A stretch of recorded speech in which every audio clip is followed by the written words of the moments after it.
Boa tarde a todos. Às 14 horas e 2 minutos, eu declaro aberta a 85ª Sessão Ordinária do Tribunal Regional Eleitoral do Rio Grande do Norte.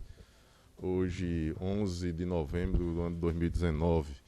Questiono da Corte com relação à ata da sessão anterior. Alguma observação? Não há. Aprovada. Expediente algum? Sem expediente, senhor presidente. Obrigado. Comunicação, indicações e propostas.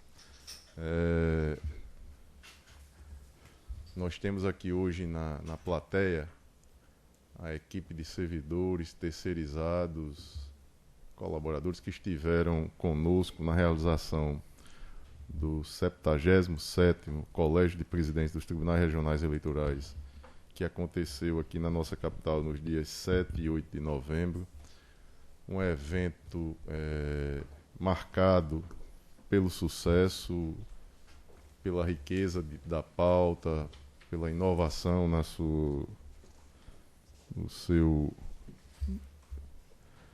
sua realização, né?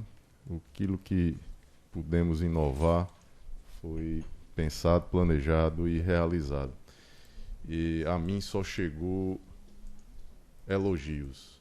E os elogios eu divido com todos vocês. E aí eu peço permissão aqui à Corte para nominá-los um a um. Inclusive agradecer a colaboração dos pares. O COPTREL, como eu já disse na minha mensagem aqui de acolhida, é uma sociedade civil sem fins lucrativos, mas nós que fazemos parte do tribunal anfitrião, eu acredito que fizemos bonito.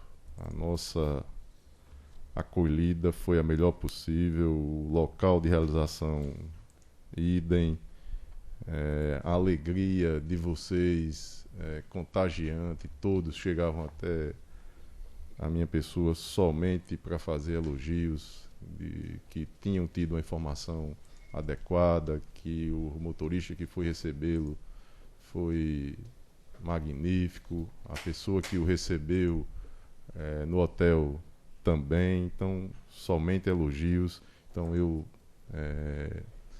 agradeço desde já a participação, a colaboração de todos, doutora Carol, desembargador Cornélio, o CD, os servidores da Corregedoria para conosco lá fazer esse acolhimento e também a realização do evento, doutor José Dantas, que fez o contato com Dorival Dantas para que ele pudesse estar lá no jantar. Então, os agradecimentos, inclusive eu proponho aqui uma moção de congratulações aqui com Dorival Dantas, né, em razão da participação sua no COPTREL, todos de acordo. Então, aprovado aí para que ele possa ser comunicado e ter reconhecido o nosso agradecimento. Dr. Fernando Jales, desde o primeiro momento, na luta aí comigo, caminhando junto na busca dos patrocinadores. Doutora Divone, juíza da 69ª Zona Eleitoral. Cedeu o servidor Cátia Pereira, também o nosso agradecimento. Doutora Raji Rayane, da mesma maneira, com o servidor Ricardo Valdevino. Doutora Érica, na formulação do projeto e também do Plante a Democracia. Os servidores, a coordenação geral do evento, desde a nossa diretora-geral, Simone Melo, os servidores Arnaud, Rose, Alessio, então todos incansáveis lá na coordenação e na realização. A secretaria do evento, Angélica Pinheiro, Jussara, Camila, Bárbara, Edson, terceirizado, então todos também incansáveis.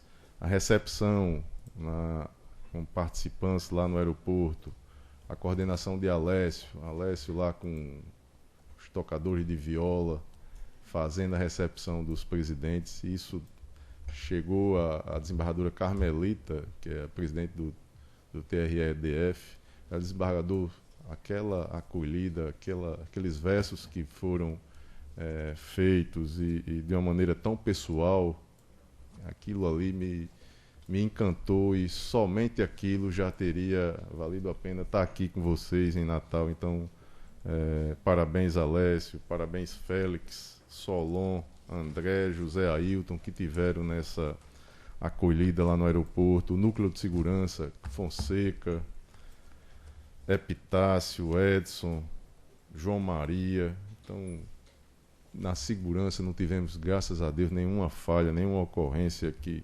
pudesse manchar o evento. A equipe de transporte, a coordenação de Ilmar, os servidores Marcelo, Anselmo, os motoristas Hélio, Gerson, Medeiros, Gleidson,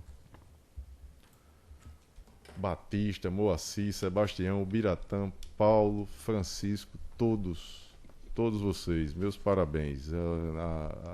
A mim só chegou elogios.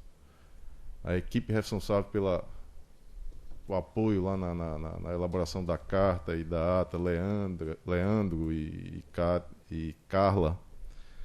Carla, que aproveitou a oportunidade, já fez contato com o presidente lá do TRE do Ceará, ela que está aprovada no concurso da magistratura lá, então já teve notícias, vai ser uma perda aqui para o nosso TRE e ganhará o Estado do Ceará, o Poder Judiciário do Ceará. Então, obrigado, Carla, obrigado, Leandro. E a carta, Dr. Carlos Wagner, que teve aquela discussão que a gente iniciou aqui, uma tentativa de aprovar a resolução, foi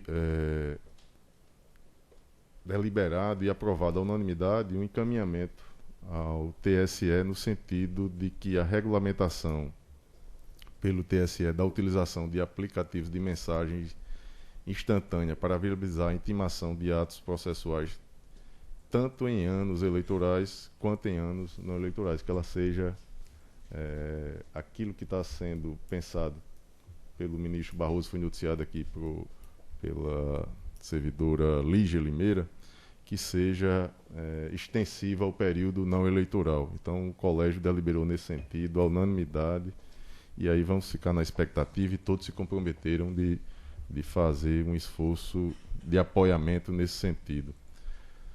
A Ascom, aí à frente, Virginia Celli, Fernanda, Reinaldo Vinas, Letícia, Sara, Arthur Nascimento. A comunicação, ela teve presente o tempo inteiro. Recebi elogios de Ana Rosa, que é a assessora de comunicação lá do Tribunal Superior Eleitoral. Então, parabéns também à equipe de comunicação.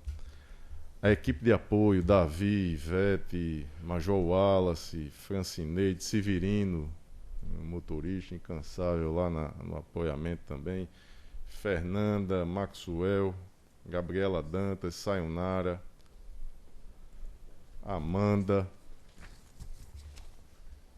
Então, todos vocês apoiaram e de uma maneira presente, sem falhas. Alexandre Abrantes, do Plante a Democracia. Obrigado, Alexandre. Centro de Memória, Ana Paula. Tiveram lá o desembargador Rogério, lá, presidente do TRE de Minas Gerais, encantado. E todos aqueles que por lá passaram também, só elogios. Na parte de criação, tudo perfeito também, a partir da ajuda, contribuição de João Raimundo, Fátima Regis. Fátima Regis, que fez uns versos em que todas as unidades da federação estavam contempladas, e tanto é que o presidente do TRE do Estado do Maranhão, no final, o Estado do Maranhão foi escolhido para ser sediar o próximo Coptrel, ele se utilizou dos versos lá de Fátima Regis para convidar todos a estarem com ele lá no próximo Coptrel. A Secretaria de Tecnologia da Informação e Comunicação, Marcos Maia, obrigado, Marcos, incansável, sempre presente. Também os servidores Osmar, Carlos André, Daniel, Denilson, José Viana. Então, vocês todos lá com os projetos de inovação, aquela ala e sempre prestigiada, e espero aí que agora nós tivemos lá um projeto do TRE de São Paulo, que era uma inteligência artificial, a Sofia, né? E aí já ficou deliberado para que pegue lá o know-how e vamos trazer para implantar aqui no nosso tribunal. Os terceirizados, Sali teve até um susto grande aqui, né, Sali, né? No momento do vídeo. Eu digo, Sali, não pode ter erro, é questão de segundos, tem que estar. E deu tudo certo. Parabéns, Sali, parabéns, Pedro,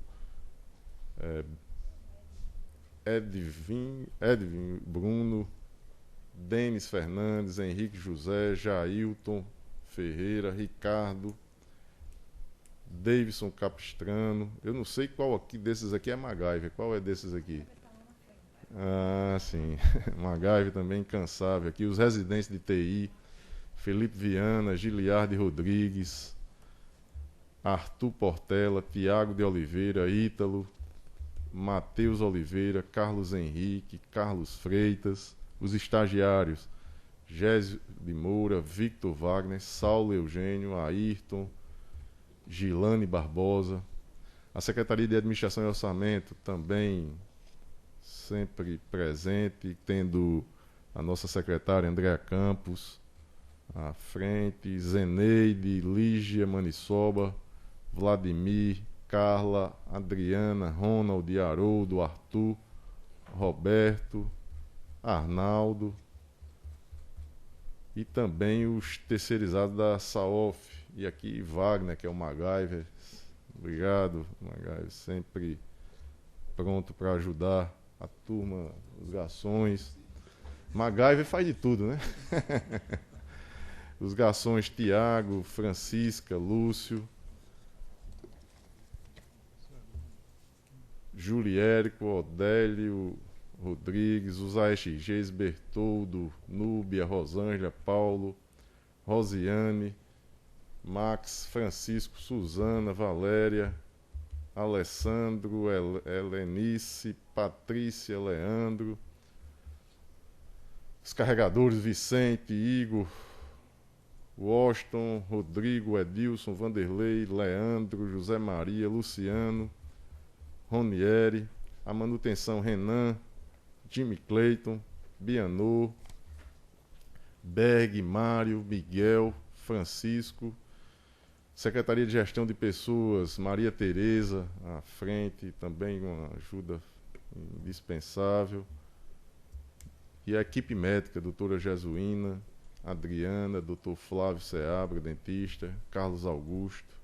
Então, vocês foram fundamentais a nossa realização do evento. E já ia esquecendo dele aqui, que é a Ave Maria, que ele também, Renato Vilar, sempre conosco, sempre nos ajudando e sempre pronto para mostrar sempre de modo positivo o nosso tribunal.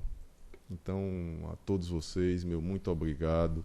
E aí eu proponho aqui à Corte para que seja registrado na ficha funcional de cada servidor essa realização, essa participação deles de modo positivo, porque não foi fácil, eu imagino, o desgaste físico, eu vivi essa ansiedade e, graças a Deus, essa ansiedade ela não foi exclusividade minha, ela estava compartilhada com vocês. Então, cada preocupação que eu tive, eu pude dividir com vocês e tive a compreensão e a ajuda. Então, meus agradecimentos e espero que a Corte, enquanto tribunal anfitrião, possa fazer esse reconhecimento e, se aprovado, ser registrado na ficha funcional de cada um de vocês.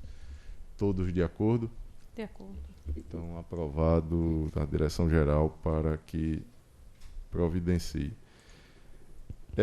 E aí eu me socorro aqui, eu sempre, na minha fala, em tudo que fiz, eu fiz alguns recortes daquele que, imagino, nos represente muito bem, nosso conterrâneo, Câmara Cascudo, e a literatura deixada por ele tem passagens riquíssimas e que imagino, retratam o que vivemos aqui esses dias. E disse Câmara Cascudo, em determinado momento, que a proporção que se vai vivendo, o horizonte vai recuando e novas coisas vão surgindo. Então, antes de realizar esse Coptrel, eu dividia com Simone, com a equipe mais próxima, uma ansiedade de preocupação de que não teríamos condições de realizar, seja as dificuldades, elas eram múltiplas. E aí vai se aproximando e o horizonte vai chegando e a gente vai vendo que tem a capacidade de, tem condições de enfrentar novos desafios.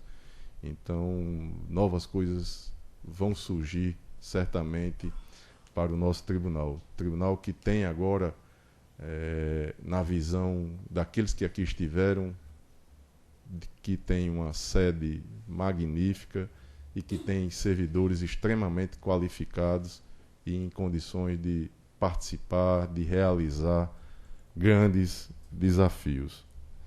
E diz ainda Câmara Cascudo que toda a alegria do trabalhador está na sinceridade do esforço, na emoção da tarefa, na lealdade da intenção. Então isso aqui retrata bem vocês. Vocês foram leais, esforçados e realizaram aquilo que se comprometeram.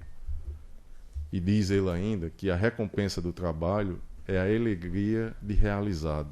Quando termina um trabalho, estou pago. Então, muito obrigado a todos vocês aí.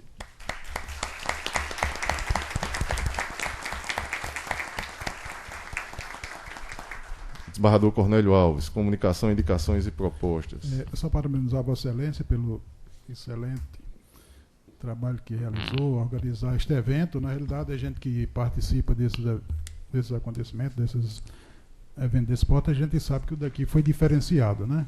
E Vossa Excelência tem uma grande coragem, eu confesso que eu não tenho, né? E foi um sucesso total, tanto na parte cultural, com as exposições e com o Dorival Dantas, né, todos potiguares, inclusive até quem cantou em nacional, lá de Mossoró, né? Mossoró. Tony Silva. E também na parte, vamos dizer, de científica, na parte da pauta das palestras, Dr. Carlos Wagner, Gaudêncio Torquato, né, Dr.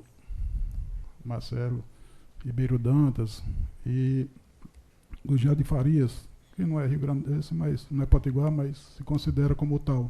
Então, além de tudo isso, Vossa Excelência valorizou o que é nosso, o que é Potiguar. Meus parabéns pelo evento, foi um sucesso total, também tive as informações, não pude estar presente por outros motivos, né, mas foi o primeiro dia, mas tem informação com os colegas que conversei que foi sucesso absoluto e todo mundo saiu daqui elogiando, como falou Vossa Excelência.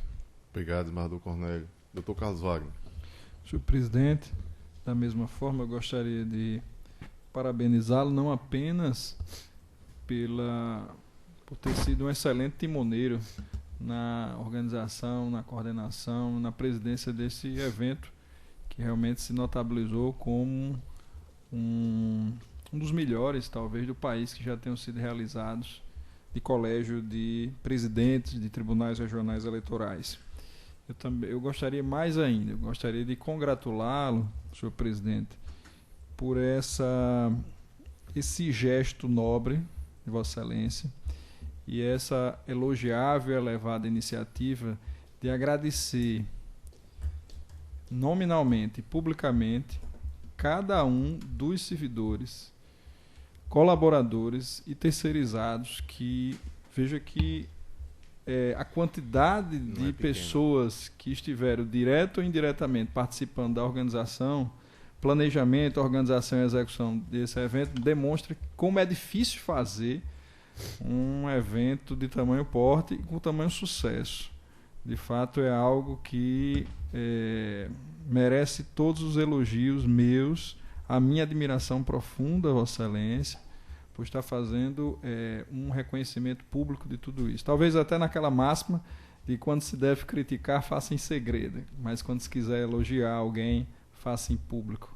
Parabéns, acredito que todos aqui do tribunal estão de parabéns. Mais uma uma marca de sua gestão de excelência, né? Na transparência, na gestão de tecnologia e comunicação, sucesso, número 1.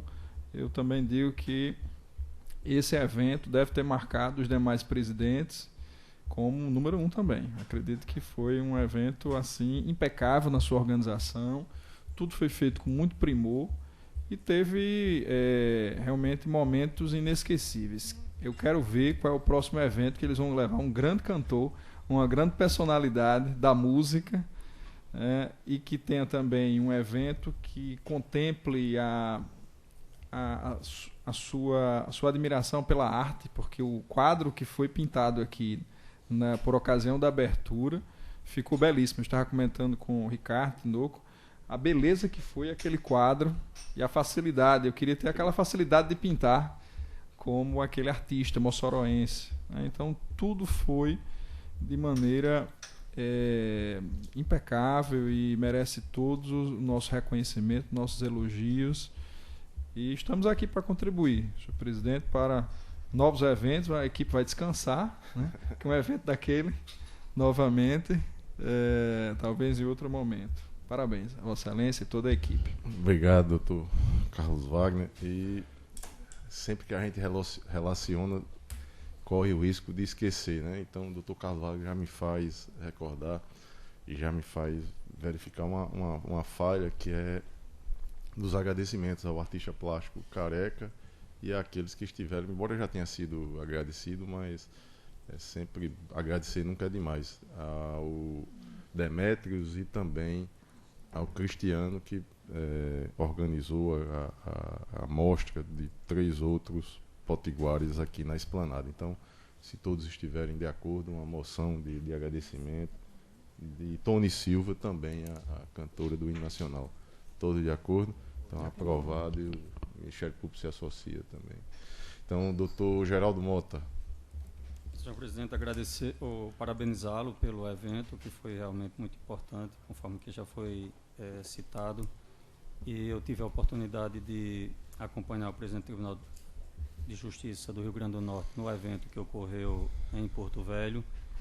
E sempre que me encontrava com alguém de algum tribunal, ou desembargador, evidentemente, que participava, que o colega havia participado aqui no Rio Grande do Norte, ele se reportava, perguntava e noticiava a participação e a beleza do evento. Então, com certeza, só por essas informações que foram prestadas, já se sabe que foi um evento de grande qualidade. Coincidentemente, nas proposições que foram apresentadas aqui no evento, uma também foi objeto de análise no encontro de presidentes de tribunais, na verdade, de conselhos, né, de tribunais de justiça, que se reporta a essa preocupação em relação a propostas parlamentares que visam reduzir e excluir da Lei de Diretrizes Orçamentárias a receita destinada ao Tribunal Superior Eleitoral, especificamente aqui, e lá era todo o Poder Judiciário, de um modo geral, através das PECs 166, 167 e 168, que foi um problema que foi bem externado e uma preocupação grande. Formou-se até uma comissão no sentido de dialogar com o Conselho Nacional de Justiça e também com o Senado Federal, onde essas propostas estão se iniciando, para se buscar reflexo e melhores soluções e encaminhamentos em relação ao Poder Judiciário. E também parabenizar toda a equipe que está aqui presente. Fiquei extremamente encantado com a forma como eles foram também invocados. É uma coisa muito bonita, muito bela, e isso faz com que o servidor se sinta muito prestigiado e todos se sintam prestigiados. Então, só tenho que parabenizá-lo pelo evento, senhor presidente. Obrigado, doutor Geraldo. Doutor Ricardo. Também, senhor presidente, eu gostaria de me associar às palavras dos que me antecederam, parabenizar a Vossa Excelência pela iniciativa, um evento de grande magnitude, de grande expressão, ou seja, como o vereador Cornélio ressaltou, na parte cultural como na parte científica, técnica. Pude testemunhar isso desde a sua abertura, e em especial quando me dirigi ao auditório para assistir às palestras Fiquei realmente bastante impactado com o conteúdo das palestras que foram ministradas, palestras que orbitaram em torno de assuntos que são gerais e ao mesmo tempo específicos, né? O olhar do jornalista, o olhar daquele que trata de democracia a partir da história e da historicidade que ela encerra, como foi o caso do Dr. Gaudêncio Torquato. Em sequência, as palestras dos ministros Luiz Alberto e Marcelo Navarro. O ministro Luiz Alberto tratando especificamente dessa ferramenta tão relevante quanto a da inteligência artificial e as singularidades que essa ferramenta trará para o exercício da judicatura. Depois, um tema muito importante, que é a jurisdição do novo milênio, como é que essa jurisdição deve se portar na perspectiva da tutela dos direitos, da efetividade que o processo deve resguardar a todo cidadão, do ministro Marcelo Navarro. Então, Vossa Excelência está de parabéns por tudo, pelo alinhamento temático das palestras, pela riqueza de conteúdo que cada uma encerrou. E eu tenho uma absoluta convicção de que o Rio Grande do Norte marca com tintas fortes, marca, como se marca numa placa de bronze, a sua perenidade na realização de um evento desse tamanho. E também não posso deixar de fazer referência a esse gesto belíssimo de Vossa Excelência em fazer o reconhecimento de público, nominalmente, a todos que colaboraram, todos que participaram. A gente sabe que na relação entre o todo, que é o tribunal, e as partes, que são os seus servidores e seus membros, nada disso poderia, de fato, acontecer se não se desse da forma como Vossa Excelência tão brilhantemente expressou. O todo, que é o tribunal, é composto das partes que se justificam a partir do todo, que é o tribunal. É uma relação bivalente, é uma relação de reciprocidade. E isso a gente deve trazer e levar para a nossa vida. Nossa vida deve ser enriquecida com esse tipo de experiência, com o olhar voltado para o outro, para a inclusão do outro, para a sua dimensão humana. Vossa Excelência está de parabéns por assim se postar em relação a esse aspecto. Dizer que também, como o Dr. Carlos Wagner e o Dr. Geraldo fizeram, fico à sua disposição para contribuir em toda e qualquer outra iniciativa desse porte ou assemelhado, no sentido de fazer com que essa experiência tão exitosa se repita outras tantas vezes. Era só. Obrigado, doutor Ricardo. Doutora Adriana. Senhor presidente, parabenizá-lo mais uma vez pelo brilhantismo do evento, parabenizar também a cada um dos servidores envolvidos nessa grande empreitada. Eu tive a oportunidade de participar em ambos os dias e vi que, de fato, foi um evento irretocável em qualquer aspecto. E queria aproveitar a oportunidade também para propor um voto de pesar em razão do falecimento de Dr. Eider Furtado de Mendonça e Menezes, ocorrido na última quarta-feira, dia 6 de novembro, aos 95 anos. Dr. Eider, que foi ex-presidente da nossa seccional da Ordem dos Advogados do Brasil, em 1970, e durante a gestão dele, que foi inovadora em vários aspectos, pela primeira vez uma mulher teve assento no Conselho Seccional da OAB. E seu filho também, Eider Furtado de Mendonça e Menezes Filho, foi jurista aqui do nosso TRE em 2 oportunidades. Então, a advocacia lamenta e a advocacia hoje está órfã de um dos seus baluartes, que foi o doutor Eider Furtado. Então, eu gostaria de encaminhar uma moção de pesar em razão do falecimento dele. Muito bem lembrado, doutora Adriana, todo de acordo. Doutor Eider, que era uma referência, o Ministério Público se associa. Então, aprovado o voto de pesar. Doutor Fernando Jales.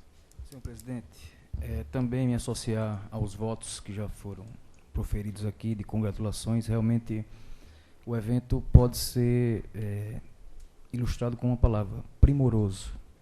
Seja da delicadeza do recebimento dos convidados em aeroporto, né, com a cultura local. Vossa Excelência a fazer o discurso de abertura invocando as lições de Seabra Fagundes, Câmara Cascudo, um artista local retratando aqui a ocasião que resultou na doação da tela, né, para o acervo daqui do tribunal. Então, na parte científica, os convidados, o ministro Ribeiro Dantas, o ministro Gugel de Faria, Gaudêncio Torquato, lá no jantar de abertura, Dorival Dantas, todos talentos locais. Vossa Excelência teve o cuidado e a alegria e a atenção de poder prestigiar todos eles, mostrando ao Brasil, aos presidentes, né, de todos os regionais, que aqui não é uma terra só de belezas exuberantes, mas também de cidadãos e potiguares que extravasam aqui as barreiras do Estado. Então, parabenizar Vossa Excelência, de fato primoroso, e também louvar o gesto de trazer hoje aqui e agradecer nominalmente a todos que fizeram o evento, que não é fácil. Parabéns, Excelência. Obrigado, doutor Fernando. Doutora Carolina Maciel. Senhor presidente, eu também parabenizo pelo evento, o senhor e a equipe, como parabenizo também pela belíssima iniciativa de agradecer aos servidores e terceirizados de forma presencial. É uma homenagem realmente digna de registro e, como já disseram aqui, de aprendizado. Eu queria parabenizar também pela Carta de Natal, que, além de diversas proposições relevantes, contemplou a questão da participação feminina, né, e da necessidade da Comissão Permanente da Promoção da Igualdade de Gênero. Iniciativas dessa natureza são extremamente relevantes para a consolidação da democracia e para a nossa pretendida reafirmação dos direitos das mulheres à igualdade de acesso e aos espaços decisórios. Então, em nome das mulheres, eu agradeço ao Coptrel pela inclusão do tema na Carta de Natal.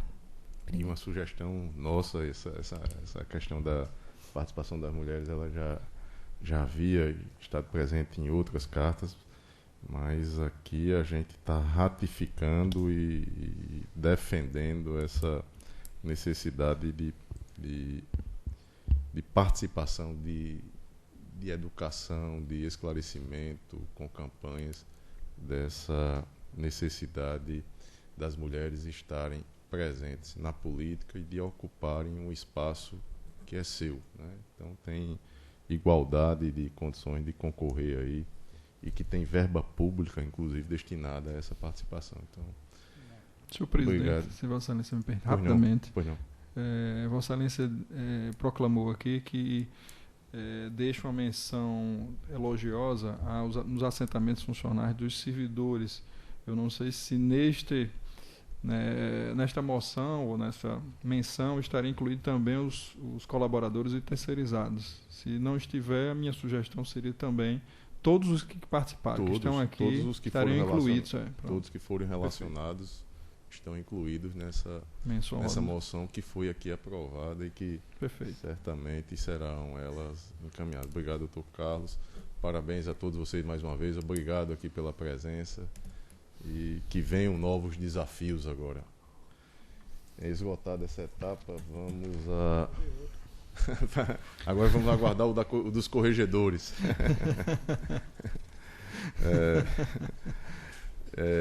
Iniciando os julgamentos, o primeiro deles é o prestação de contas número 601/309 de 16 do ano 2018. O relator, Dr. Fernando Jales. Requerente, Abraão Lincoln Ferreira da Cruz. O advogado, Dr. Pablo de Medeiros Pinto. Está em mesa? Está em mesa, presidente. Vossa Excelência tem a palavra. Trata-se de prestação de contas de Abraão Lincoln Ferreira da Cruz, referente à arrecadação e gastos de recursos da campanha nas eleições gerais de 2018, nas quais o prestador disputou o cargo de deputado federal. Publicado o edital de impugnação, o Ministério Público Eleitoral após ciência, não tendo sobrevindo impugnação. Em sede de exame preliminar, a Comissão de Análise das Prestações de Contas pugnou pela notificação do requerente para esclarecer e eventualmente sanar inconsistências identificadas na sua prestação de contas. Intimado para se manifestar, o candidato, já em curso de prazo adicional por esta relatoria concedida, apresentou nota de esclarecimentos, gerou versão retificadora do ajuste contábil, bem como fez juntar vários documentos. Publicado novo edital, não houve impugnação, tendo do mesmo modo o parquê aposto ciência. A isso seguiu-se o parecer conclusivo da Comissão de Análise de Contas pela desaprovação das contas, sugerindo ainda fosse imposta ao prestador a obrigação de recolher ao Tesouro Nacional a importância de R$ 21.044, referente a recursos do Fundo Especial de Financiamento de Campanha. Notificado, o prestador apresentou justificativas, juntou novos documentos e procedeu à nova retificação das contas no sistema de prestação de contas. Em face disso, a Comissão de Análise de Contas Eleitorais emitiu parecer complementar, por meio do qual ratificou o opinamento de rejeição anteriormente exarado, ante a persistência dos seguintes vícios: ausência de extratos bancários, falta de comprovante de recolhimento à respectiva direção partidária das sobras financeiras de campanha, divergência de informações nas prestações de contas de candidatos beneficiados com doações estimáveis do prestador, dívida de campanha desacompanhada de assunção válida pela agremiação, insuficiente comprovação de gastos com recursos do fundo. Com vista dos autos, a Procuradoria Eleitoral emitiu parecer no mesmo sentido que o órgão técnico, ou seja, pela desaprovação de contas. É o relatório, senhor presidente. Em discussão, aprovado o relatório, como vota Vossa Excelência.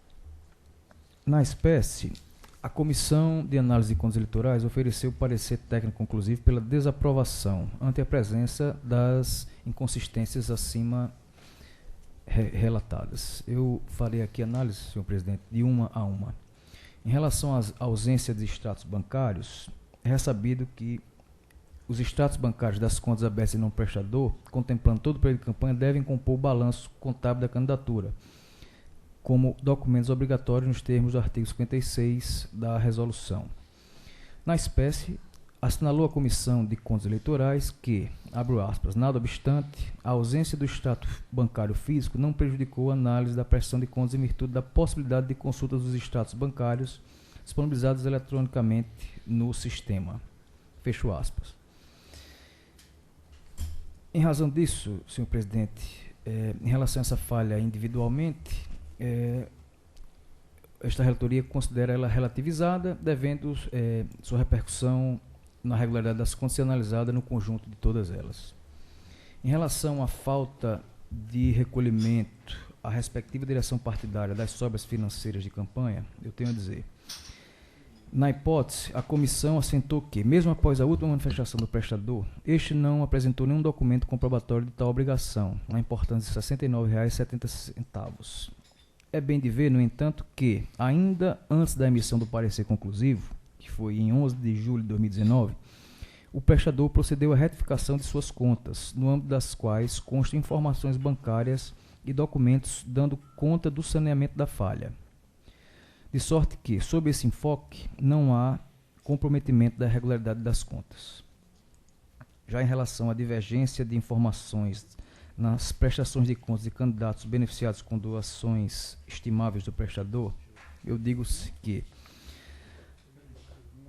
a teor dos parágrafos 6º e 10 do artigo 9º da Resolução 23553, referidas doações não submetem à emissão de recibos eleitorais, devendo os respectivos gastos com aquisição de bens doados serem comprovados pelo responsável pelas doações, sem prejuízo do registro dos valores das operações em ambas as prestações de contas, do doador e beneficiários. Na hipótese, verifica-se não pesar mácula a respeito da comprovação de gasto com aquisição ou locação dos bens doados, estando em consistência em tela limitada ao registro a menor na prestação de contas do candidato doador no valor de apenas R$ 20 no conjunto das doações. Nesse sentido, não há que se falar em vício comprometedor da regularidade do conjunto contábil em relação a tal falha. Em relação à dívida de campanha desacompanhada de assunção válida, eu digo que, ao término da campanha, restaram 2 débitos pendentes, sendo um contraído perante o Posto do Moinho Limitado, no valor de R$ 14.760, e outro decorrente de contrato firmado com a empresa WR Machado, na importância de R$ 9.000. Eventuais débitos de campanha não quitados até a data fixada para a apresentação da prestação de contas podem ser assumidos pelo respectivo órgão partidário na circunscrição eleitoral, mediante decisão autorizativa do órgão nacional de direção partidária. Para tanto, deverá a candidatura devedora apresentar a anuência do credor com cronograma de pagamento e quitação, bem como a indicação da fonte de recursos que serão utilizados para a quitação do débito assumido, nos termos da resolução de regência. Na espécie, isso não se verificou, uma vez que o prestador não apresentou a decisão do Diretório Nacional do Partido autorizando ao órgão regional a assunção da dívida. Com efeito, a existência de dívida de campanha assumida pelo órgão partidário local sem a devida decisão autorizativa do Diretório Nacional não preenche os requisitos de operação válida para os fins dispostos na legislação, consistindo em irregularidade grave, geradora de potencial desaprovação. A esse respeito, senhor presidente, eu cito aqui um precedente da lavra do Dr. Ricardo Tinoco, em julgamento realizado no dia 22 de 10 de 2019, em que, na parte que interessa, diz assim: a existência de dívida de campanha não assumida pelo órgão de direção nacional do partido e desacompanhada dos documentos exigidos no artigo 35, parágrafo 3º da resolução 23553, consiste em irregularidade grave geradora de potencial desaprovação, pois revela a ausência de pagamento de despesas de campanha eleitoral sobre as quais resta comprometido o controle da Justiça Eleitoral. Essa irregularidade, portanto, eu entendo que é hábil à desaprovação das contas. Em relação à insuficiente comprovação de gastos com recursos do fundo, a comissão, em parecer complementar, afirmou persistir a insuficiência na comprovação de 4 gastos, no total de R$ 21.044. A respeito de os pagamentos terem sido realizados com recursos oriundos do Fundo Especial do Financiamento de Campanha, a comprovação das despesas não foi realizada nos termos das normas de regência. E aqui, senhor presidente, eu cito no voto que está disponibilizado um quadro resumo em que constam as despesas, em que uma delas não foi trazido qualquer documento, em outras a comprovação foi feita de maneira irregular, porque são contratos, inclusive apócrifos, em relação aos prestadores de serviço. Eu digo, com efeito, a comprovação dos gastos eleitorais deve ser feita por meio de documento fiscal idôneo, emitido em nome dos candidatos e partidos políticos, podendo a Justiça Eleitoral admitir outro meio idôneo de prova. No caso, todavia, o prestador não se desincumbiu do ônus que lhe cabia, incorrendo em irregularidade relevante, a qual repercute no mérito da regularidade das contas, sem prejuízo da imposição ao prestador da obrigação de devolver os recursos envolvidos aos cofres públicos. E, em razão de tudo isso, senhor presidente, eu voto em consonância com o parecer da Procuradoria Regional Eleitoral pela desaprovação da prestação de contas de Abraão Lincoln Ferreira da Cruz, bem como pela imposição ao prestador de obrigação de recolher ao Tesouro Nacional a importância de R$ 21.044. É o meu voto, senhor presidente. Desembargador Cornélio, como vota? Acompanho. Dr. Carlos Wagner. Acompanho também, senhor presidente. Dr. Geraldo. Acompanho o voto, excelência. Dr. Ricardo. Com o relator. Doutora Adriana. Com o relator, senhor presidente. Processo julgado à unanimidade nos termos do voto do relator. Seguinte não mesa, né, desembargador Cornélio? Sim. Não mesa. O segundo também não mesa.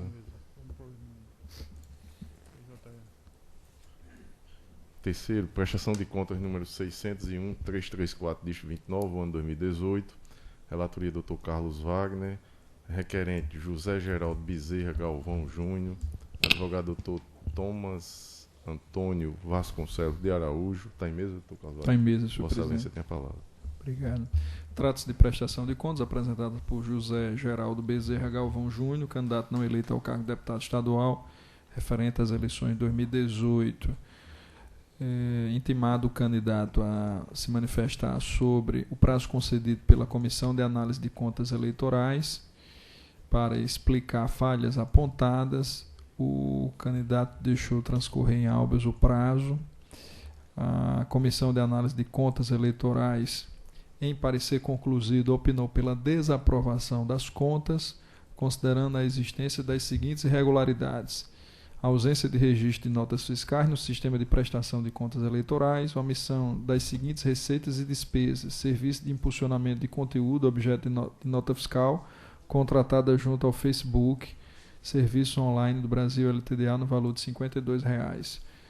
Tarifas bancárias no valor de R$ 13,20 debitados das contas destinadas à movimentação de recursos do Fundo Partidário e do Fundo Especial de Financiamento de Campanha, e crédito nas contas bancárias mencionadas, acima da importância correspondente a R$ 13,20 em cada conta, realizado pelo próprio candidato para pagamento da tarifação bancária respectiva. Divergência entre o beneficiário de transferências eletrônicas registradas no SPCE e aquele consignado nos extratos eletrônicos. E, por fim, a última irregularidade, a ausência de documento comprobatório relativo a doações estimáveis em dinheiro recebidas pela candidatura, consistente em avaliação com base nos preços praticados no mercado de bens e serviços cedidos em favor da candidatura. Em estado a se manifestar sobre esse opinamento técnico, a Procuradoria Regional Eleitoral manifestou-se pela desaprovação das contas. Em seguida, novos documentos foram apresentados pelo candidato a destempo, extemporaneamente.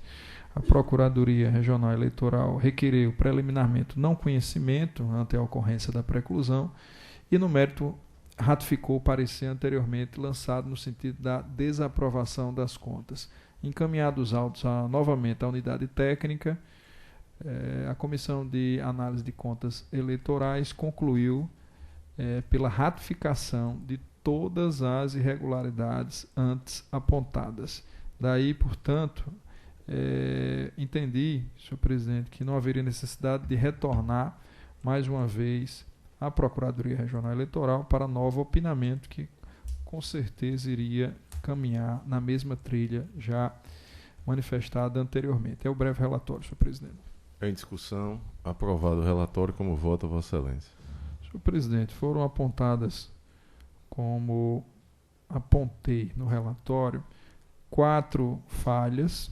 A primeira delas diz respeito à ausência de registro de notas fiscais no sistema de prestação de contas eleitorais. No que toca especificamente a este ponto, em que pesa a literalidade da norma quanto à exigência de consignação das informações relativas às contas no sistema, esta Corte Eleitoral tem entendido que tal falha tem natureza meramente formal, desde que essas informações elas são anexadas ao PJE, o que ocorreu no caso concreto. Então, não levaria essa falha, essa inconsistência, a uma desaprovação das contas.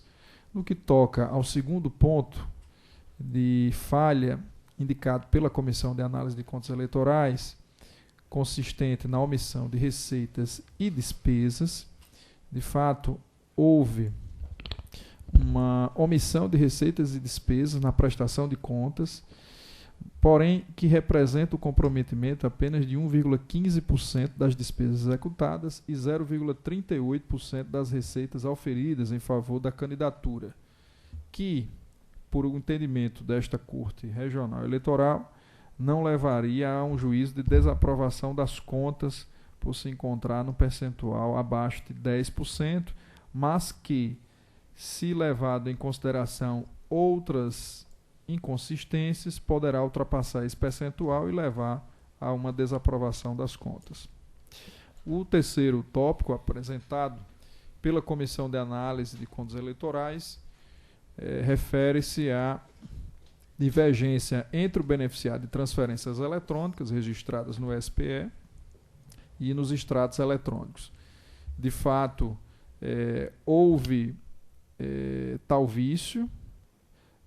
Não conseguiu o candidato trazer nenhum documento técnico que comprovasse a relação empresarial entre o senhor Geraldo Leite da Nóbrega Neto e as notas fiscais emitidas pela empresa Posto e Pousada, acho que é Pousada Cordilheiras LTDA, consoante apontou o órgão fiscal, de sorte que restou inviabilizada a aferição da correta destinação da despesa pela Justiça Eleitoral, e que por si só não levaria a um juízo de desaprovação das contas por representar apenas um percentual de 1,17%.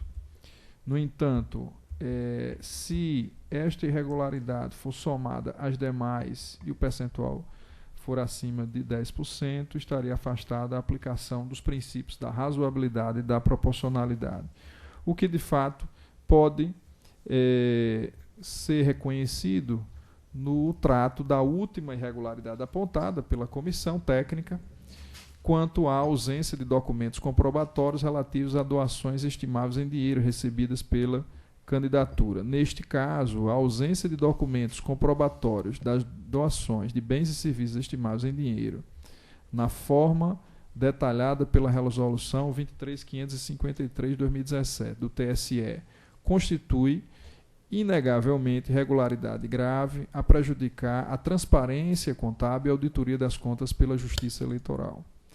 E, de fato, houve uma omissão quanto à apresentação da documentação comprobatória relativa a doações estimáveis em dinheiro no importe de R$ 1.835,40, inviabilizando a aferição de sua adequação aos preços praticados no mercado, em franca violação ao artigo 61 da Resolução 23.553 de 2017 do TSE, configurando, portanto, inegável falha material grave a conduzir à reprovação das contas.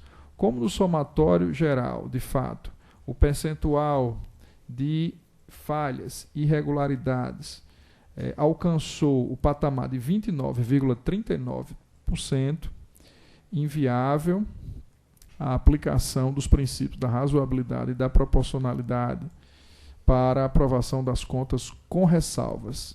Diante desse cenário, em consonância com o parecer da Procuradoria Regional Eleitoral, voto no sentido de desaprovar as contas apresentadas pelo candidato José Geraldo Bezerra Galvão Júnior, postulante ao cargo de deputado estadual nas eleições de 2018. É como voto, senhor presidente. Doutor Geraldo Mota, como vota, Vossa Excelência? Voto, excelência. Doutor Ricardo. Doutora Adriana. Doutor Fernando. Desembargador Cornélio. Também com o relator. Processo julgado à unanimidade nos termos do voto do relator. Seguinte é o recurso eleitoral número 491, o ano 2016. A origem é a 40ª zona eleitoral, relator Dr. Carlos Wagner, recorrente Partido dos Trabalhadores, diretor municipal, advogado Dr. Richelle Regis Raulino, recorrido Antônio Fransueldo da Silva, não há advogado habilitado nos autos. E aí, eu pensei que a doutora Adriana, ela tem 2 processos que tratam dessa mesma matéria, e me parece ser o mesmo resultado, sendo que um deles ela tem um destaque a fazer. Então, seria o julgamento conjunto com o recurso eleitoral 159/94 de 2016, em que é recorrente o Partido dos Trabalhadores e recorrido Valdilene Verônica de Albuquerque. Eu digo em conjunto porque o voto dela está no mesmo sentido do Dr. Carlos Wagner. Então, o Dr. Carlos Wagner, Vossa Excelência, tem a palavra. Ok, obrigado, senhor presidente. Trata-se de recurso eleitoral interposto pelo Diretório Municipal do Partido dos Trabalhadores, PT, sediado em São Francisco do Oeste, RN, contra a decisão prolatada pelo juízo da 40ª Zona Eleitoral, que deferiu a inscrição eleitoral de Antônio Fransueldo da Silva na citada municipalidade. Em suas razões, o recorrente, em fórmula sintética, afirma que o eleitor não reside no endereço indicado no RAI, localizado em São Francisco do Oeste. Este TRE não admite vínculo de parentesco como fundamento por si só para o deferimento do alistamento eleitoral e, ao final, requer o provimento do recurso para indeferir a inscrição do recorrido no município de São Francisco do Oeste. É o breve relatório, senhor presidente, se Vossa Excelência permitir, eu já caminho para o voto, que é para negar provimento ao recurso eleitoral, considerando que esta Corte já deliberou no sentido de que o conceito de domicílio eleitoral deve ser interpretado de maneira mais elástica para contemplar também um vínculo familiar. Na hipótese em apreço, o recorrido ele tem uma relação de parentesco com a sua avó naturalmente paterna, cujo endereço é aquele que foi declarado por ele no RAI, que é o requerimento de alistamento eleitoral, e considerando que existe esse vínculo, embora se alegue que somente no período de férias o eleitor compareceria à municipalidade, mesmo nessa hipótese, é de se reconhecer a existência desse vínculo familiar. Daí porque em dissonância com o parecer da Procuradoria Regional Eleitoral, voto pelo conhecimento e desprovimento do recurso para manter a decisão de primeiro grau que deferiu a inscrição de Antônio Françoeiro da Silva no município de São Francisco do Oeste. É como voto, senhor presidente. Todos de acordo? Com o relator. A ressalva. Então, eu proclamo o mesmo resultado deste julgamento para o recurso eleitoral 159/94, ano 2016, relatoria da doutora Adriana Magalhães. Ambos os processos julgados à unanimidade, nos termos do voto do relator, com as ressalvas pessoais do doutor Ricardo Tinoco. Na sequência, se o doutor Geraldo permitir, inverter para manter a chama aqui do assunto, a doutora Adriana me parece que traz uma particularidade no recurso. Exato. No recurso eleitoral número 93, dígito 17, ano 2016, a origem, a 40ª zona eleitoral, relatora a doutora Adriana Magalhães, recorrente Partido dos Trabalhadores, Diretório Municipal, o advogado doutor Richelle Regis Raulino, o recorrido Adalberto Freitas, não há advogado habilitado aqui nos autos. Está em mesa, doutora Adriana? Está em mesa, senhor presidente. Vossa Excelência tem a palavra. Tratam os presentes autos de recurso interposto contra a decisão do juiz da 40ª Zona Eleitoral, Paulo dos Ferros, que deferiu o pedido de transferência eleitoral formulado por Adalberto Freitas, sob o argumento de ter restado demonstrado o vínculo do eleitor com o município de São Francisco do Oeste. Em suas razões recursais, o recorrente alegou que o eleitor não residia em São Francisco do Oeste, mas sim na cidade de São Paulo, não possuindo qualquer vínculo com aquele primeiro município. Em 30 de nove de 2019, as folhas 37 e 38, o juiz eleitoral proferiu nova decisão, mantendo o deferimento da transferência do eleitor já identificado e determinando o envio dos autos a esta instância recursal. Com vista dos autos, a douta Procuradoria Regional Eleitoral apinou pelo conhecimento e provimento do recurso. É o relatório, senhor presidente. Em discussão, aprovado o relatório, como vota Vossa Excelência? O meu voto já está posto e eu o estou encaminhando pelo conhecimento e provimento do recurso, porque há uma particularidade neste caso. O eleitor trouxe aos autos um contrato de aluguel que, após diligências do oficial de justiça, foi possível identificar que era feito entre esposa e marido. Então, ele não alegou qualquer vínculo de parentesco, não alegou a existência de qualquer ligação familiar, mas trouxe aos atos apenas esse contrato de aluguel, que, segundo o Ministério Público, haveria a possibilidade de haver uma simulação. Então, no meu voto, eu destaco esse trecho que diz, nesse contexto, depreende-se da conduta do eleitor possível tentativa de fraudar a lei pela utilização de um instrumento contratual aparentemente ilícito, pois estranhamente firmado entre companheiro e companheira, isto é, locador e locatário que vive maritalmente, segundo informações fornecidas pelo sogro do eleitor, o senhor Antônio Viana dos Santos. Saliente-se não está a desconsiderar a elasticidade do conceito de domicílio eleitoral, reconhecido pelas Cortes Eleitorais, mas simplesmente a levar em consideração que a amplitude jurisprudencial dada ao Instituto não se coaduna de certo com o emprego de um embuste documental para se validar juridicamente situação de residência fictícia. E, nesse sentido, eu transcrevi, então, o parecer da Procuradoria Regional Eleitoral, e concluí, então, dizendo que esse caso era um pouco diferente de todos aqueles que nós analisamos anteriormente, e eu digo que é inevitável a conclusão de que o eleitor não tem, de fato, qualquer vínculo com a cidade de São Francisco do Oeste, em ordem a desautorizar o reconhecimento de seu domicílio eleitoral nesta municipalidade, razão porque a reforma da sentença de primeiro grau é medida que se impõe. Então, com os fundamentos lançados no voto e em consonância com o parecer da Procuradoria Regional Eleitoral, eu encaminho meu voto pelo conhecimento e provimento do recurso para reformando a sentença e indeferir o pedido de transferência de domicílio eleitoral de Adalberto Freitas. É como voto, senhor presidente. Doutora Adriana, é só um esclarecimento. Ele teria uma relação estável com... Ele apresentou o pedido e juntou como documento unicamente um contrato de aluguel que foi depois foi possível aferir que tinha sido firmado entre ele e a sua companheira. Então, o sogro dele vive na cidade de São Francisco do Oeste, há outros parentes na cidade, mas ele não alegou esse vínculo de parentesco nem qualquer relação familiar para fundamentar o pedido. O único fundamento do pedido foi esse contrato de aluguel firmado entre companheiro e companheira. E houve uma diligência do oficial de justiça no local que ele indicou como sendo o do seu imóvel, e o oficial de justiça, ao chegar no local que ele indicou, do imóvel alugado, ele foi recebido pelo sogro, o sogro do eleitor, que afirmou perentoriamente que ele residia na cidade de São Paulo e que pretendia daqui a um ano se mudar para a cidade de São Francisco do Oeste. Então, ficou comprovado que ele não residia no endereço e o contrato de aluguel, então, se confirmou como sendo firmado entre esposa e marido. Ok. Doutor Fernando Jales. Senhor presidente, vou acompanhar a relatora, mas só fazendo um acréscimo à fundamentação, que, na verdade, doutora, são supostos companheiros, né?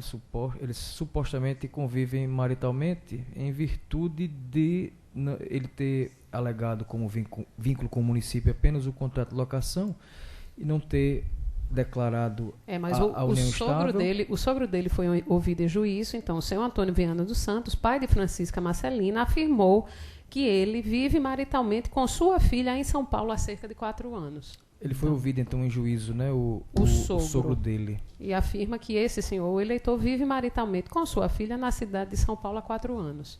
Então, assim, na verdade, não há suposição. Há uma declaração do próprio sogro do eleitor de que, de fato, ele reside na cidade de São Paulo e, segundo, que ele convive maritalmente com a proprietária do imóvel. Isso só... Eu estava encaminhando para acompanhar a relatora, mas me parece que esse depoimento tendo sido prestado como prova, né, ele como testemunha, não seria talvez suficiente para se enquadrar naquele conceito lá elástico que a Corte Superior e os outros regionais estão... a indagação que eu faço para a senhora, se esse depoimento dele, enquanto testemunha do processo... Na verdade, ele não foi ouvido na qualidade de testemunha. Foi, como está colocado no voto, em diligência, o oficial de justiça certificou o quê? Não encontrou o recorrente no endereço apontado na RAI. Nesse endereço residia Antônio Viana dos Santos, pai de Francisca Marceliana dos Santos. Terceiro, esse senhor afirmou que sua filha vive maritalmente com o intimado em São Paulo há cerca de 4 anos. E quarto, segundo o mesmo genitor, o hora recorrido e sua filha pretendem retornar a São Francisco do Oeste no final do ano corrente. Perfeito. Com os esclarecimentos da relatora, senhor presidente, eu acompanho o voto. Em virtude de não ter sido realmente, ele foi só ouvido, esse suposto sogro, numa diligência para comprovar o endereço, né, do eleitor, que não estava lá. Eu vou acompanhar, Vossa Excelência. Desembargador Cornélio. Se eu não me engano, quando a pessoa vai solicitar a transferência, não precisa dizer por que motivo está se transferindo. Ele faz só a declaração que está residindo no local, né? Mas, de qualquer forma, está comprovado que nem ele mora, nem a esposa. Então, por esse motivo, embora tenha algum veículo afetivo, eu vou acompanhar a relatora, porque realmente ele não mora lá, segundo consta nos autos. Doutor Carlos Wagner. Senhor presidente, pelo que eu compreendi do caso, houve a juntada no requerimento de transferência eleitoral aqui, não é? Na hipótese? Isso. Transferência eleitoral. Houve a juntada de um contrato de locação, e o contrato de locação, em princípio, não obriga que o locatário venha residir naquele local. Você pode perfeitamente locar um imóvel e, eventualmente, até como o sogro do eleitor informou, somente no final do ano ou periodicamente, já que o eleitor é casado com a filha desse cidadão, o locador, parece que é assim nessa relação, pode ir eventualmente lá. Eu não consigo aqui estabelecer, por essa circunstância, uma distinção entre os casos que nós estamos reconhecendo de maneira ampla a existência de um vínculo familiar, ou seja, existe um eleitor e existe o sogro dele, que reside em São Francisco do Oeste. Ele celebrou um contrato de locação. O contrato de locação não diz que é para a pessoa obrigatoriamente lá residir. Eventualmente, se eles alugaram, pode eventualmente, uma vez ao ano, sei lá, alguns dias, passar naquele local. Vossa Excelência permite? Sim, claro. A minha preocupação, quando eu indaguei a doutora Adriana, é porque o conceito, a extensão que se dá, inclusive com o vínculo patrimonial, né? Pois é. Aí a minha preocupação com o que nós estamos decidindo aqui e que agora está em julgamento. Foi a mesma preocupação que tive com Vossa Excelência, muito embora não vote, e aí eu já... Se não tivesse nenhum vínculo, se há nos autos prova de que há um vínculo familiar,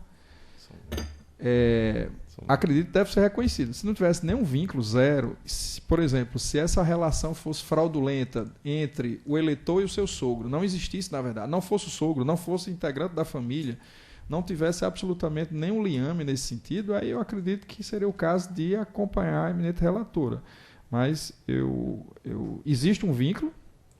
Existe um vínculo. O instrumento pelo qual foi apresentado para demonstrar a existência desse vínculo foi um contrato de locação. Mas eu lembro à corte que um contrato de locação não impõe a residência de ninguém. Eu posso alugar um imóvel em São Paulo para eventualmente eu ir lá, quando eu quiser e desejar. Mas não me obriga que eu tenha que necessariamente me transferir para São Paulo, onde loquei aquele imóvel. Então, talvez ele tivesse com a intenção, levando em consideração a posição anterior da corte, que era mais restritiva, demonstrar a existência de um vínculo ali patrimonial, um vínculo contratual, sim, porque um vínculo contratual fica mais evidente que há algum tipo de ligação. Então, pedindo todas as vezes à eminente relatora, meu voto, senhor presidente, no sentido de conhecer e negar provimento ao recurso. Perfeito. Michel, por pé da palavra, foi não, doutora. Pelo que eu me recordo, nesse caso, o contrato de locação era um contrato firmado entre o requerente, que no caso o recorrente, e o sogro.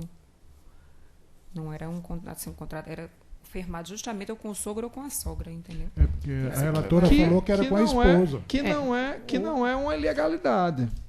Eu posso locar o imóvel ao meu genro, não posso? Posso. Não é? Mas em princípio. Eu entendi, era o imóvel no qual foi feita a diligência. Havia um contrato com o sogro e ele, quem morava lá era o sogro. Por isso é que é a minha indagação. Quando alguém loca, é obrigado a lá residir? Eu entendo que não. Você pode alugar um imóvel, não necessariamente com a intenção de lá morar, residir permanentemente. Pelo que eu entendi aqui, pelo menos do segundo parágrafo do voto, o sogro disse, para que eles venham no final do ano e venham a determinados períodos. Ou seja, o casal mora em São Paulo, não há dúvida nenhuma de que o casal mora em São Paulo. O contrato de locação está aqui, as folhas 21 dos autos. Termo de contrato de locação foi firmado entre companheiro e companheira.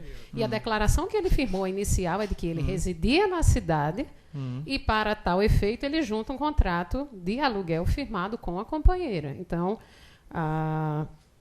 ele não trouxe nenhum outro elemento aos autos e a gente também não pode agora supor que existe um vínculo familiar, supor que existe um vínculo de parentesco. O único documento que instrui o pedido é um contrato de locação firmado entre companheiro e companheira. Está aqui as folhas 21 dos autos e isso, inclusive, foi ressaltado pelo próprio Ministério Público em seu parecer a possibilidade de existir nesse caso a tentativa de fraudar a lei pela utilização de um instrumento contratual simulado. Perfeito. Por isso é que o juiz determinou a realização de uma diligência. Aí o que concluiu aqui o oficial de justiça na diligência? Primeiro, não encontrou o recorrente no endereço indicado no RAI. Segundo, nesse mesmo endereço residia Antônio Viana dos Santos, pai de Francisca Marcliana dos Santos, que deve ser a esposa do eleitor, a companheira do eleitor. 3. Esse senhor afirmou residir maritalmente com o intimado com a sua filha em São Paulo. Ou seja, ele está dizendo que a sua filha reside com o genro dele em São Paulo. Perfeito. Há cerca de 4 anos. E no final diz que que o recorrido e a sua filha pretendem retornar a São Francisco do Oeste no final do ano corrente. Pronto. A diligência, para mim, já é prova suficiente para demonstrar esse liame. Ela é natural de São Francisco do Oeste? Ela é natural de São Francisco do Oeste. E ele? Deixa eu dar uma olhada aqui no for. documento de identidade dele, é possível aferir. Pensei aferir. Porque eu acho que se enquadra bem na situação do que a Não gente fica tá muito julgando. diferente do outro, não. Não fica, não. Até se o contrato houve fraude, é outro problema. Exatamente. Mas E o o vínculo sogro também, né? O familiar, vínculo familiar existe. O vínculo familiar existe. Ele é da cidade de Mossoró. Ele é da cidade de Mossoró. E a esposa da cidade de Pau dos Ferros.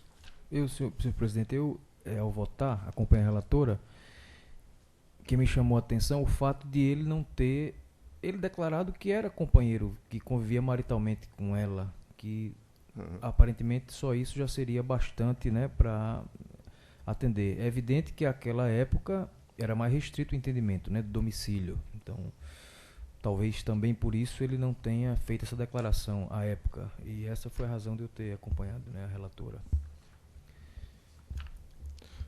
Doutor Geraldo Mota. Senhor presidente, eu vou acompanhar a divergência pedindo vênia à eminente relatora, assim, por duas razões muito simples. Primeiro, se for sendo a filha cuja relação é de consanguinidade, ela tem todo o direito de votar onde reside o pai, aí a relação por afinidade está impedida em razão de quê? Se os dois, evidentemente, são casados, mesmo que não numa relação formal. Então, essa é uma das justificativas que faz com que ele tenha o direito também de acompanhá-la pelo vínculo familiar. Segundo, abstraindo a questão do contrato, se ele tivesse apresentado a conta de luz, como é apresentada aqui por todos, ou não tivesse apresentado nada, também teria o mesmo resultado. Se focou muito na questão do contrato e se despreza um pouco a relação familiar existente, absolutamente comprovada pelo próprio sogro e declinada nos autos. Então, para seguir os precedentes e para manter o posicionamento uniforme nos termos dos votos precedentes, eu vou acompanhar a divergência, pedindo vênia à eminente relatora. Doutor Ricardo Tinoco. Senhor presidente, eu ouvi o voto da relatora, o voto que abriu a divergência do doutor Carlos Wagner, e eu, na verdade, de certa forma, me surpreende nós não atribuirmos valoração interpretativa ao que o próprio eleitor disse por ocasião do seu pedido de transferência. Eu vejo com alguma reserva a tese de que não é necessário haver justificativa para transferir título. Porque se nós admitíssemos que as transferências fossem feitas sem qualquer motivação, nós teríamos, eu acho que mais até do que o elastecimento da interpretação que tem sido dada a esses casos pelo novo conceito, ou melhor, uma nova visão em torno do domicílio eleitoral. Eu acho que nós teríamos, assim, de certa forma, a prodigalização. A qualquer momento eu poderia votar em qualquer lugar, se eu não tivesse que sequer, penso eu, com uma devida vênia de quem pensa diferente, se bastasse a mim dizer que gostaria de me transferir. Então, eu penso que a motivação ela deve ser valorada. Quando o eleitor requereu, ele valorou, ele apresentou motivos, ele apresentou razões. Essas razões, pelo que eu entendi, foram duas. Primeiramente, de que ele firmou um contrato de locação com a própria companheira dele, ou seja, a companheira figura no contrato de locação. Se eu tiver entendido errado, doutor Adriano, por gentileza, eu peço que me corrija. A companheira figura no contrato de locação como locadora. Como locatária. Os dois firmaram juntos? Na verdade, ela é a locadora e ele é o locatário. Ela é proprietária. Foi bem, aí é que espanta, de minha parte, com a devida vênia. Veja, ele motiva o pedido de transferência afirmando que é inquilino da companheira. Da própria esposa. Sem dizer que houve qualquer ruptura da relação de convivência entre ambos. Eu não imagino, assim, dentro da regra das relações de convivialidade, que alguém firme um contrato na condição de locatário, tendo no outro polo da relação contratual a sua companheira. Ou então ele já se separou dela, coisa que ele não disse. Doutor Ricardo, não é? Vossa Excelência permite? Eu queria só... Pois não. Só uma indagação. Ela, como locadora, então ela é a proprietária do imóvel? Ela é proprietária do imóvel. Eu me recordo aqui, e aí colocar dificuldade na argumentação de Vossa Excelência. Vossa Excelência diz que tendo a conta de energia no nome... Eu acho que era... Doutor Geraldo. Não, mas é doutor Zé Dantas, que quando tinha conta de energia, ele se dava por suficiente. Então, a conta de energia, de água, toda ela, poderia estar no nome da companheira de quem está pretendendo... da esposa, é da esposa ou da companheira. Então, ele tem um vínculo patrimonial. Se o patrimônio é dela, em tese, ele tem uma... É porque eu estou partindo do pressuposto, eu vou ser bastante resumido, eu estou partindo do pressuposto de que não é essa a fundamentação que ele trouxe ao pedir a transferência. O que ele pediu, quando ele formulou o pedido de transferência, ele assim o fez, fundamentando exclusivamente no fato de ter firmado um contrato de locação com a companheira dele. Então, como eu valoro, eu sei que nem todos valoram, mas como eu valoro a motivação que o eleitor traz ao pedido de transferência, eu vejo com muito critério, eu digo até com muitos temperamentos, o fato de que alguém possa motivar um pedido de transferência simplesmente afirmando que a locadora é a pessoa que com ele convive. Realmente, a ideia de fraude passa muito perto desse tipo de assertiva. E o segundo argumento, e aí eu vou divergir com todo o respeito do Dr. Carlos Wagner, quando ele afirma que a presunção de quem firma um contrato de locação é de que não deve, por regra, ou não necessariamente, né, foi o que eu entendi, não necessariamente assim o faz para residir. A gente se lembra que há um princípio geral da interpretação dos contratos que manda, que obriga, isso aliás é a disposição do Código Civil, que nós atribuamos aos contratos, às cláusulas contratuais, interpretação restritiva. Os contratos devem ser interpretados restritivamente. E se um contrato de locação para fins residenciais aponta como objeto do contrato a moradia do casal ou dele isoladamente falando, eu não posso, a despeito de violar essa regra da interpretação restritiva, simplesmente afirmar que ele pode ou não residir num imóvel que foi por ele locado. Então, essa afirmativa dele de que mora num imóvel locado, quando depois em diligência o oficial de justiça detecta que ele mora em São Paulo, e aí não é o que o sogro disse, também vou divergir com todo o respeito das opiniões em contrário, porque não é o que o sogro disse, é a fé de ofício do oficial.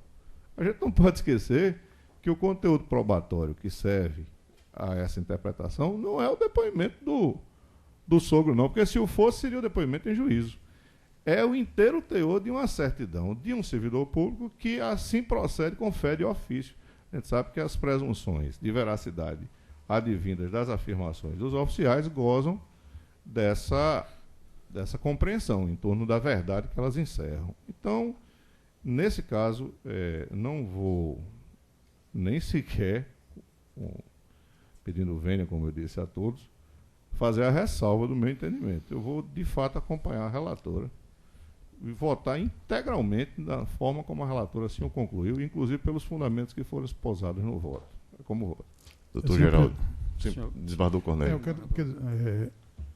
O doutor Ricardo fez uma menção. Quando eu falei que não precisa justificar, a não ser que tenha mudado da outra eleição, mas requerimento de transferência não precisa dizer porque a pessoa está se transferindo para lá, não. Ele chega lá com o título, assina a declaração e pronto. Quando o juiz é mais exigente, ele pede, quer um comprovante de energia. Agora, quando ocorre essa diligência, aí surge essa discussão e o recurso também, né? Essas teses vêm levantadas no recurso, mas quando no requerimento eleitoral, não sei que tenha mudado de transferência, não pede lá justificativa. Por que você quer se mudar para cá? Mudar o domicílio eleitoral? Não existe esse questionamento nenhum.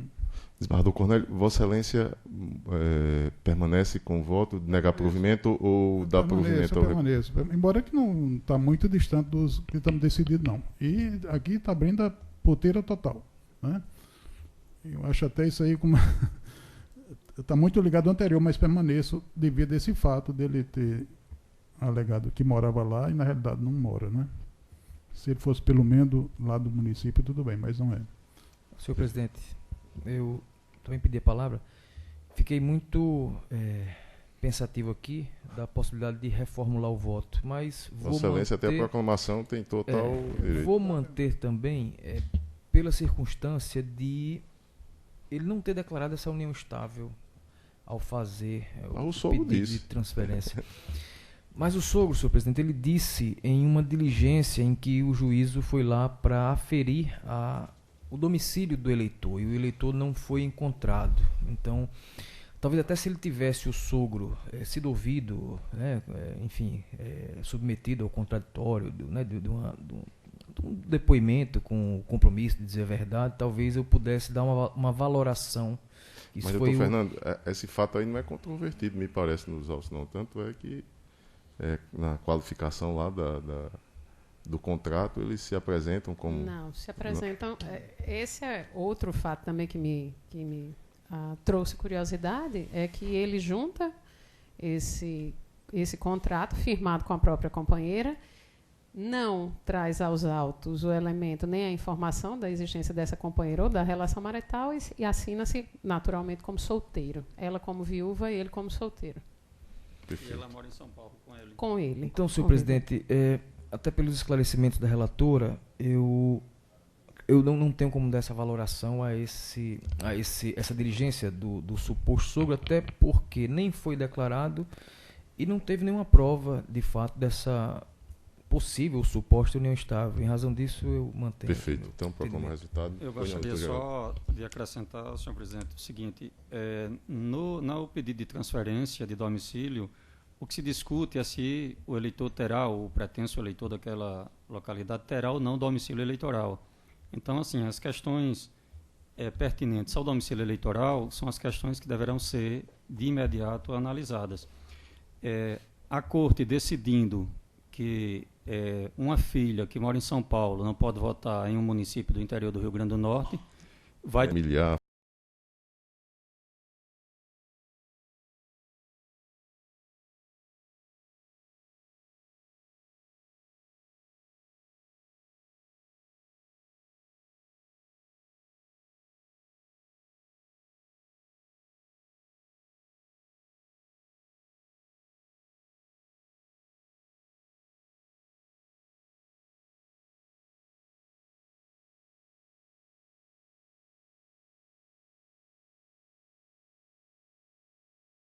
Afetivo.